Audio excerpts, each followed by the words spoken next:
Welcome to Ask Dr. Mingle, the Q&A series from Mingle Health answering your questions about quality programs and the transition to value-based care. I'm Kyle Breckel. I'm a digital marketing specialist here at Mingle Health, and I'll be hosting this episode along with Dr. Dan Mingle, founder and CEO of Mingle Health. Good morning, Dr. Mingle. Good morning, Kyle, and good day to all of you tuning in. It's great to see you again. I'm Dr. Dan Mingle. I'm here to answer your questions to the best of my ability. So today, Dr. Mingle, we have a special episode. At Mingle Health, we're busily engaged with a lot of ACOs, accountable care organizations, as we help them transition to the APM Performance Pathway, that is the APP. And in that process, we get a lot of questions about the APP and how to make the transition. So we're covering a handful of them today. Our first question from our new ACO clients, Dr. Mingle, is web interface reporting still available for the 2024 performance year? Great question.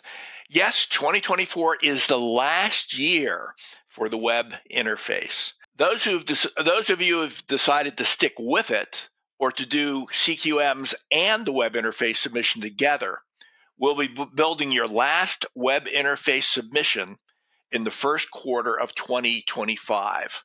Expect the due date for that submission on the 2024 performance year data to be March 31, 2025.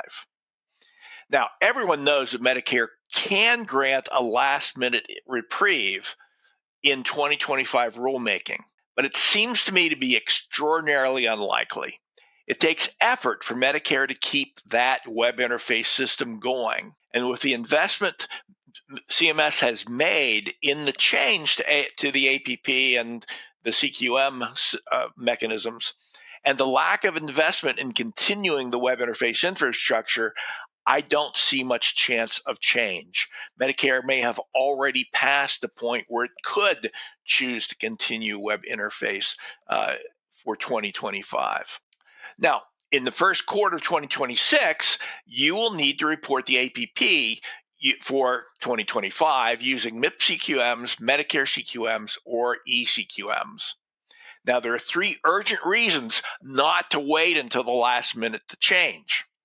Now, let me explain. In years past, we have engaged large groups in February and completed a quality submission by March 31st. But it would be foolish to count on that in this environment. Nearly half of MIPS-eligible Medicare providers are in ACOs needing to make that switch to CQMs. Registries like us are expanding staff and infrastructure as we engage new clients.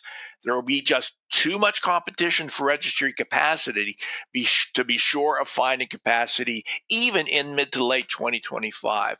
So I suggest you get yourself in with a registry as soon as you can.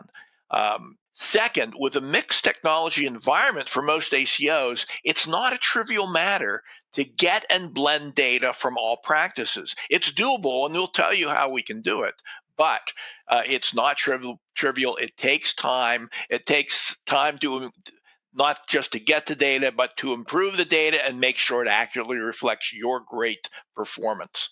Third, even if you're doing a great job providing high quality care to all of your patients, your documentation is not necessarily going to be easy to access for accurate reporting. You will need time, counted in years, to steadily identify and correct gaps in your documentation. With all of your shared savings on the line, you're already late getting started. So our next common question that we see from ACOs, Dr. Mingle, is what are the options for meeting the 75% data completeness requirement for CQMs if one practice uses paper records? By now, most of you are aware that the Medicare requires that you access data and report clinical quality data for at least 75% of your patients eligible for each measure. Your submission will be invalid if your reporting falls below that 75% data completeness threshold. And there goes the shared savings. There are a lot of great reasons to choose to submit MIPS CQMs or Medicare CQMs over eCQMs, and this is one of them. A registry building a MIPS CQMs or Medicare CQM quality submission for your APP can blend manually abstracted data from your practices on paper charts with electronically extracted data from your practices on certified EHR technology. In our experience, likelihood of being on an EHR increases with practice size, so it's likely to be your smallest practices that are still on paper charts. In many ACOs, less than 25% of patients are seen in non-EHR practices. If you fail to get data from your practices on paper, you're still likely to meet your 75% data completeness threshold. I would not, though, suggest that you give your practices on paper a pass on this requirement. Expect them, contractually require them to contribute to the ACO, to your ACO quality reporting effort. Your practices on paper charts should expect, by staying on paper, to have to manually abstract charts to do annual quality reporting. They probably have already been doing a manual abstraction for MIPS, annual MIPS reporting. Keep up that expectation. Now, it's not just your practices on paper that you'll be concerned about. In fact, you might even have a bigger problem with practices of EHRs from which it is not easy to extract data. You're going to find many providers on EHRs, particularly in those smaller practices. Well, I'll take that back. I see that problem everywhere. Big practices, small practices, providers do not always follow recommended documentation practices, and data ends up in places inaccessible to your quality reporting. So this is where you should be thinking Medicare CQMs. With Medicare CQMs, you're only reporting on Medicare patients. On the average, that is a little less than a third of the number of charts that you have to abstract, that you'd have to do for an all-patient, all-payer MIPS CQM submission. Now, to link this back to other conversations, this should be addressed contractually in your data governance contractual requirements. Small practices will continue for the foreseeable future to get a pass from Medicare from the requirement to use certified EHR technology. Even when Medicare is requiring ACOs to have 100% EHR use, that's not going to apply to your smallest practices who are given a pass because of their practice style, the specialty mix, their non-patient facing status, or the size less than 15 providers. But your ACO does not have to give them a pass from that. Everyone in your ACO should have a plan and steadily work toward the goal of implementing certified EHR technology. You may year by year extend that, well, we're not going to require it this year, but it should be an expectation that you work steadily toward that goal. Now, you might spend some of your data in completeness allowance to build a successful year-to-year submission. You should still contractually expect all of your practices to contribute data. Keep that 25% allowance special to you that you can apply as you need to. Don't promise it to anyone or combination of your participants. Great. And that leads us into our next question for you today, Dr. Mingle. What data files or transfers are needed for CQM reporting? Your MIPS or Medicare CQM submission will require claims data and clinical data. Specific clinical data being vital signs for the blood pressure, lab results for hemoglobin A1C, depression screening results, which don't necessarily have a standard location, and depression-related orders or services that also don't necessarily have a standard location. So they'll require a little bit of decision-making, study, perhaps some development. Now, going back to those individually, the foundation of accurate reporting is an accurate denominator. We get denominator data from claims. There's no better source from which to understand who the patient is, what problems they have, that is ICD diagnoses, or what services they received, that is E&M codes or CPT procedure codes, and who the insurer is. Now, identifying the insurer is not important for MIPS CQMs, which is all payers, all patients, but it is essential for Medicare CQMs. In fact, given us the right data, it's fairly simple to run both of them and submit the one that you want. If you're giving us claims data with an indicator who the Medicare patients are, it's easy for us to flick that switch to say, what are the numbers for the MIPS CQMs? What are the numbers for the Medicare CQMs? Now, the great news is we can use your billing records to access these files that are accurate and readable. Most practices have been electronically billing for decades, and that data is standard. It's readable, it's understandable, it works because it relates to payment. Practices may not know where to find them in their systems, but they might, or they can be guided to them by their technology partners or billing revenue cycle partners. I can tell you if they're sending data electronically to a claims clearinghouse, they have the billing files we need to develop these denominators. Now, Medicare's offering their claims data for you to build that Medicare denominator. I have one enormous concern about that. I think it's a great guide, and if you read their data carefully, you understand that it's there to guide you. But the timeliness is a big thing. You don't expect to have year-end data from your performance year until February of your submission season. And that's a little late to pull together a complex submission and get it in by the end of March. So I'm inclined to use. And also that store of data for Medicare cannot be used to do a MIPS CQM submission. It just doesn't have the all-payer, all-patient data.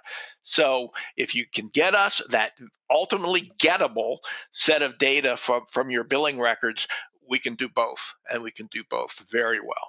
Now, so that was my discussion of denominator data, but there are also clinical data. Vital signs in the labs are usually straightforward extracts from the EHR. And what we ask for is big raw data sets. We want you to do the less filtering you do on your end, the better. I haven't seen at every skill level, I see people excluding important data when they try to apply their own filters to the data. So we get big raw data sets of vital signs, of results, and we apply the numerator criteria and the denominator criteria to filter into the patients we need. And that typically works best. Now, the two data sets you need for depression can be more challenging. As again, I said earlier, they're not as standard. But the depression measure has been around long enough that most EHR users have an infrastructure we can tap to get this data. It may not be used effectively by providers, but both finding it and getting your providers using it appropriately are other chief reasons to engage with your registry early to identify and correct the gaps in that data flow. So, Dr. Mingle, do we have any idea of the future of the APP measures beyond the 3 that are currently required? Great question. CMS has published no plans or scheduled a date for a change in measures. The measures currently required are not set in permanent concrete. They can change. The count of measures, currently 3, can also change. You can go up or down. Up is more likely than down. So I think you can count on change, but you have no idea what that change is going to be or when it's going to happen. Medicare has 2 statutory requirements they're dealing with. First, they're required to choose measures that differentiate the market. So the biggest risk to this is the topped-out status. As everyone gets good at any one or more of the measures and all results come in a very high, narrow band, Medicare will have to choose new measures to maintain a range of ACO scores that differentiate one practice from another. Now, Medicare is also required to use measurement to drive improvement. New measure choices will be driven by the perceived needs of the system and priorities and the perception that there is room for improvement. Even if performance is poor, if there is a perception that it's more of a natural characteristic of the care process that it can't be made any better. Once we hit limit for any process, they'll change measures. And also, if something emerges as a national priority based on CDC or other perceived data, they may switch measures just to hit those priorities. So there's no question that the measures will change. Maybe the number of measures, probably not. The first warning, if there is a warning, will be that one or more of the required measures is working through Medicare's topped-out measure protocol. Once they're considered topped out, it's almost certain that within a couple of years they'll change to something else. But of course, we don't know what that something else will be, other than to a strong suspicion, just short of a guarantee, that it will be a primary care measure or out of the things that are important to population health. What might be considered an outcomes or a high priority measure. Returning to the subject of Medicare CQMs, if an ACO wanted to use Medicare CQMs, where would they find the benchmarks for that to guide development in that direction? Oh, great questions. Unfortunately, benchmarks don't exist for Medicare CQMs. Medicare develops benchmarks by mechanism. So each mechanism gets its own benchmarks. eCQMs has a set of benchmarks. MIPS CQMs has a set. Those who can do claims measures, which is not an option for APP, those get a set of benchmarks. Web interface has its own benchmarks. Now Medicare CQMs will have its benchmarks. They come from 2 years prior to the performance year. So obviously we're not going to have published benchmarks for at least 2 years after starting Medicare CQMs. And it could be longer because benchmarks are only formed if you have a certain number of submissions.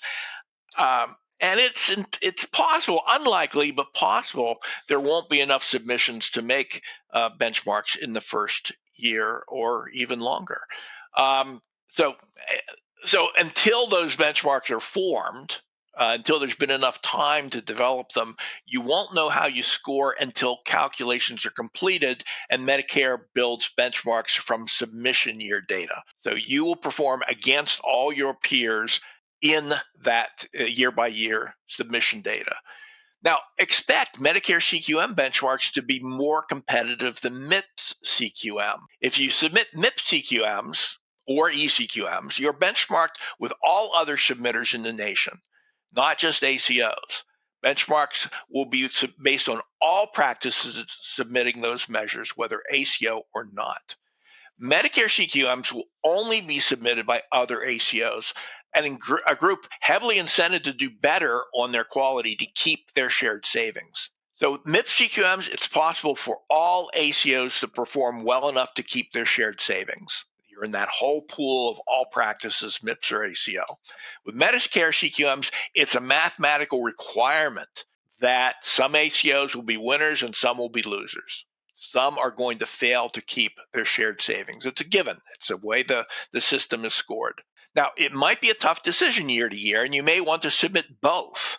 Your Medicare CQMs will better reflect your practices that are on paper or data-impaired EHRs and have to manually abstract their data. Your MIPS CQMs may have more favorable benchmarks, though you'll find challenges on hitting your data completeness criteria. So again, both will have potential value. You'll have to weigh that year to year. And the great news is by delivering data to our specifications, we can easily, with you, flop back and forth between those measurements. So moving on to my favorite question today, how important is early engagement in this APP transition process? Now, ACOs have been relatively protected from difficult quality reporting so far. Now, it's hard enough to have to abstract 248 charts for each measure every year, but it's ultimately doable, even in the most, since it's capped at 248 patients, it's doable even in big, complex organizations. Web interface is almost universally a manual chart abstraction process. It can be facilitated by electronic extraction, but it is difficult to do without substantial manual chart abstraction. Now, we find that measurement by chart abstraction by manual methods tends to be more accurate than electronic extractions. People doing manual extractions tend to have higher scores than those who are doing electronic extraction. And that's because providers typically prioritize accuracy and ease of entry over standards and data accessibility when they document. So in manually abstracting charts, people doing the abstractions are to start with or become quickly adept at finding the data no matter where or how it's recorded. We can manually recognize the data when we see it, whereas with electronic extraction, we're inflexible. Tiny aberrations in style, language, location render the data undetectable. So you tend to get lower scores with electronic extraction techniques.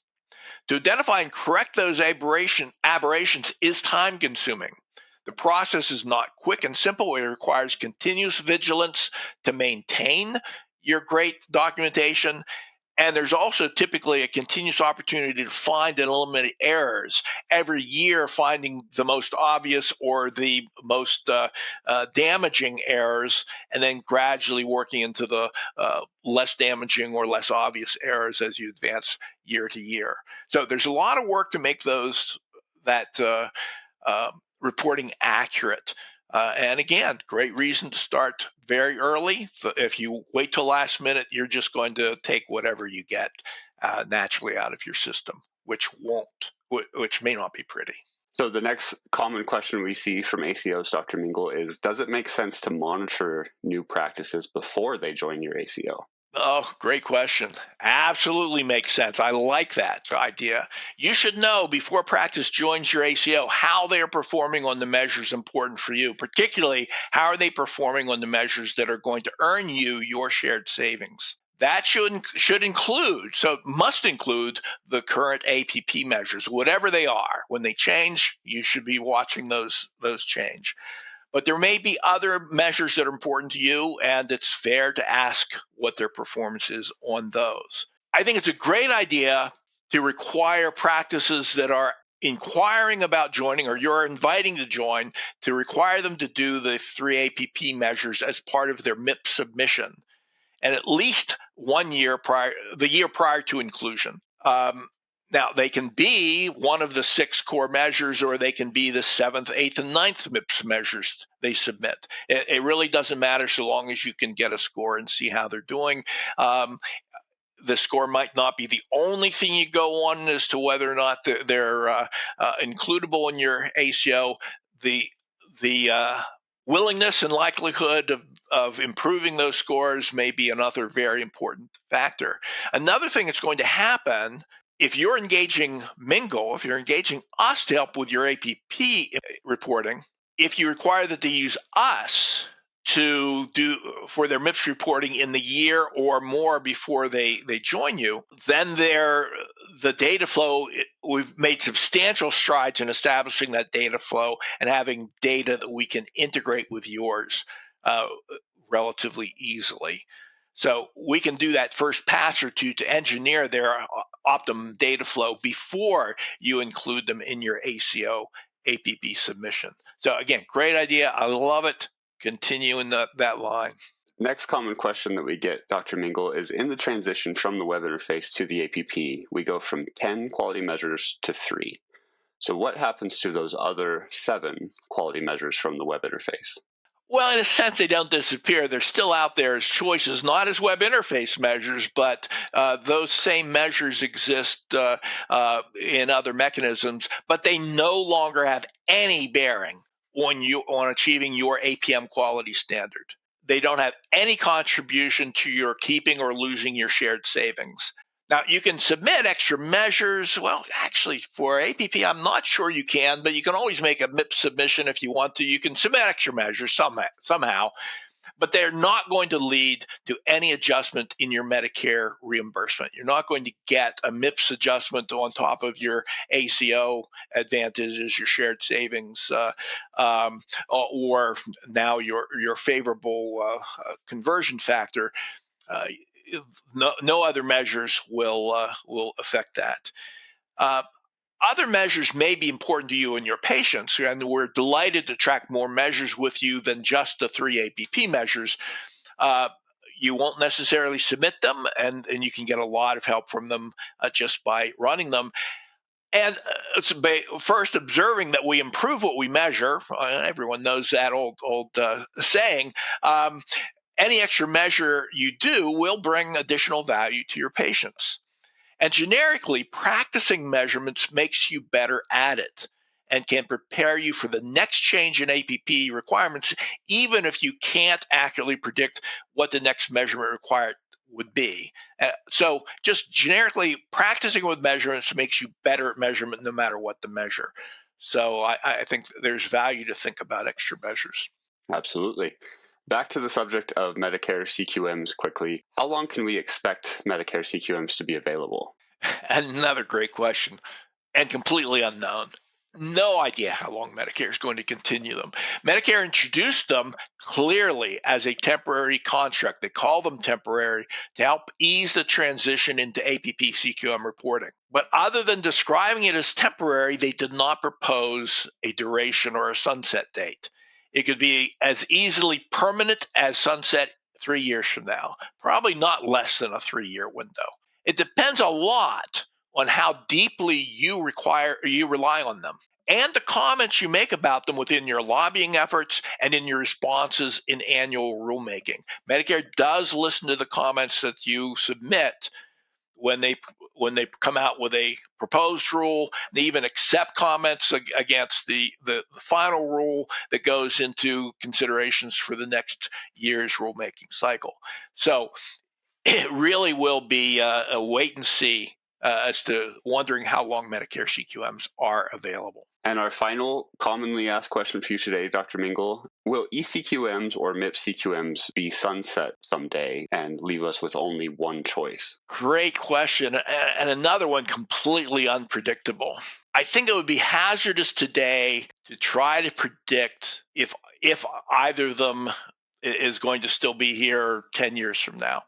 And it's hazardous to choose a submission mechanism based on what you think is going to be required in the future. Now, no matter what CMS labels the submission mechanism required at some hypothetical future date, I don't think we can predict today what that mechanism will look like. We know that the whole system is going to continually be subject to the annual cycle of rulemaking. Changes in the rules will continually be driven by changes. They'll be driven by the observed deficits in the system and the desired changes that Medicare has. All CQMs are going to evolve. Some of that evolution may be convergent, making MIPS, Medicare, eCQMs more like each other. Some may be divergent, making them look different. I still recommend most strongly choosing the mechanism that will work best for you today and deliver the best scoring for you today. Change as required by annual changes in the rules, and no matter what you choose, you can count on the rules requiring changes year to year. Now, it still makes most sense to me to recommend generically going with a registry route with MIPS CQMs and or Medicare CQMs rather than eCQMs. Registry, whether it's for MIPS CQMs or Medicare CQMs, gives you all the data options that eCQMs gives you. That is, we can use HL7 data, we can use QRDA1s, can't use QRDA3s. We can do everything with your data that eCQMs, but without limiting you to those options. With registry reporting of MIPS CQMs or Medicare CQMs, you can improve your scoring today. You can manually override some of your scores by abstracting the charts that look like they're not meeting performance and giving a correct answer in another fashion. You can adjust, look at other fields other than those that are routinely looked at by the eCQMs. So we can accommodate the broadest possible candidacy um, for measurement, and it also opens the broadest candidacy of practices for no matter what EHR they use. They don't have to blend well into your technical infrastructure. They don't have to fit that eCQM mold, which is inflexible. So with a registry choice of Medicare or MIPS CQMs, you can maintain all your skills that are required for reporting, and use the best methods, and still keep your options open for the future to move whatever way evolving Medicare rules drive you. Well, that was our final ACO-related question for you today, Dr. Mingle, but we just scratched the surface. I have a feeling that we'll be doing this again with another set of questions. So thank you to everyone who contributed to today's episode with your questions, and thank you, Dr. Mingle, for sharing your insight with us today. Thank you, and thanks to my listeners for all these great questions. I want to be helpful, and I want this to be useful to you. Don't hesitate to correct or supplement my answers. Share your experience, ask your questions. We can be smarter together.